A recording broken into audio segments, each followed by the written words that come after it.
Today on Vic's Tips is everybody's favorite chicken Parmesan. Juicy fried chicken over the most delicious jarred sauce you'll ever have, then smothered in lots of cheese. You're gonna love this easy, cheesy classic. And remember, if you enjoy any part of this video, please consider joining our community by subscribing. And comment below because we love to share recipe ideas and tips. Smash that thumbs up if you see something you like.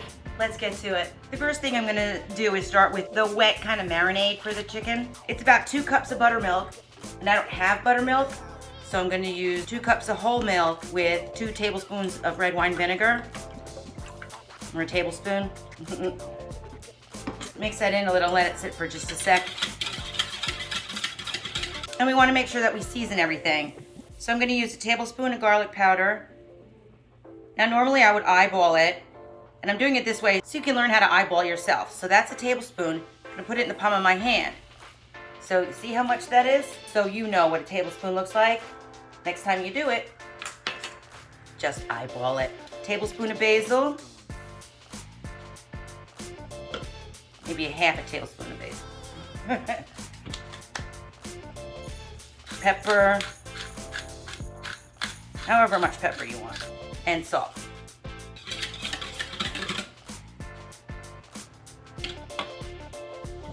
Smells good. Now I'm going to start with my dry.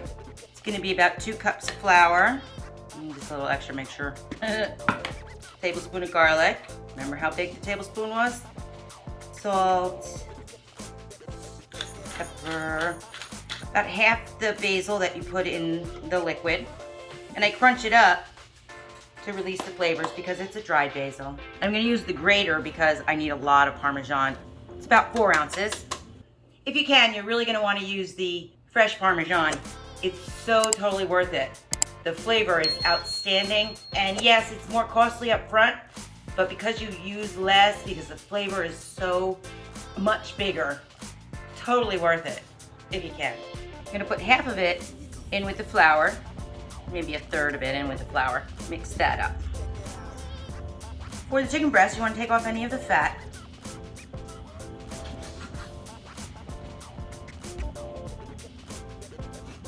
And turn it upside down because sometimes it has this weird thing over here and it's a bone, but we're good here today. Now you want to get it flat. I'm going to try and do it backwards so you can see. I'm going to get it flat and then start in the middle and hold it flat with my hands. Now when you see your breast, it's fatter on one side and then it narrows down. So when you're cutting it, it's gonna look like this. So you're gonna have a bigger piece and a smaller piece. Unless you pound it out, which I'm not going to do. This is weekday chicken. So just keep your hand flat and firm. Just rock back and forth with an even knife action. And you see how it's coming off on the end? Now this did take a while to perfect, so don't kill yourself if you didn't get it right first couple times. So you see I have a big one and then a small one. What I like to do for the small ones, I like to save those for chicken sandwiches. Or you can just make big ones and small ones together. All right, I'm gonna let that sit in the marinade for about 20 minutes. Let it absorb all those goodies in there. Or however long it takes me to get everything washed up and ready for the next step. All right, folks, time for the old breading procedure. Just stick it in here. I like to cover it first so I don't get too messy, and then really get that flour in there.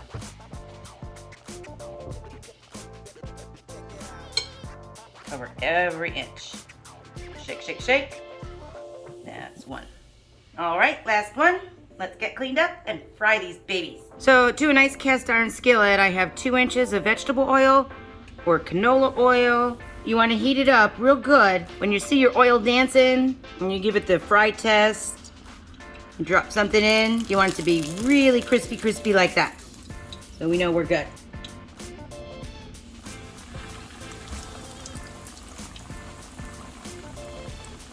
Put your chicken in away from you. Move them just a smidgen so they don't stick. And then you let them be. You're gonna fry them for about 5 minutes on each side.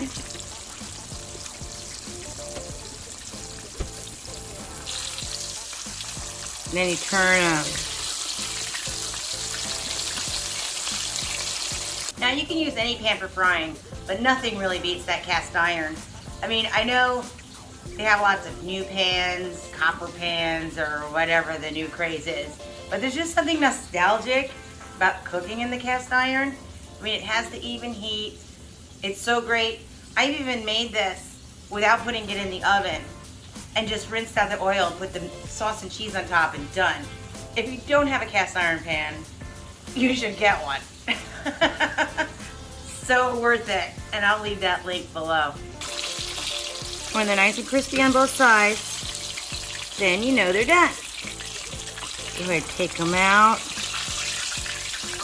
Gonna give that oil another minute just to get back up to temperature before you put the next batch in. You need the hot oil to get the crust. Otherwise it'll just be mushy.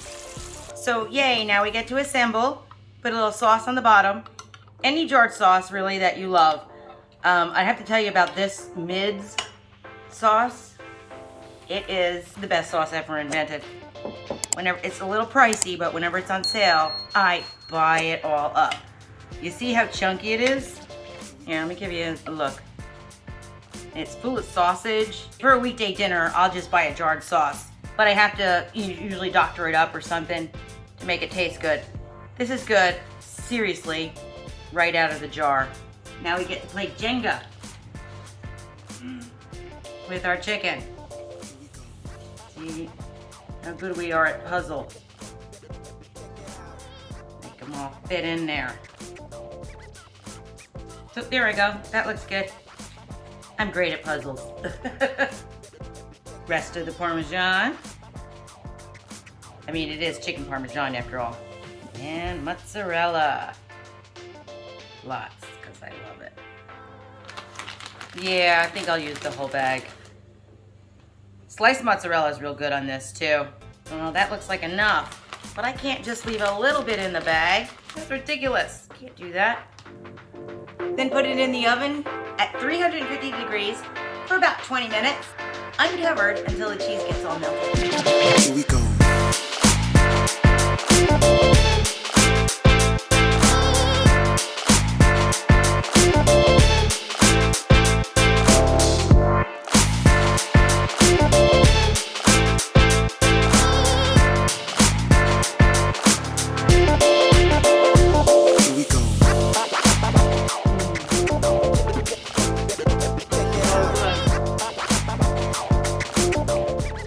Perfectly done. So good. Gotta try this. If you liked my video or found it interesting, please give me a comment below. Consider subscribing and join the community of foodies. Ring that notification bell because I make new videos like these every week. I'll see you next time.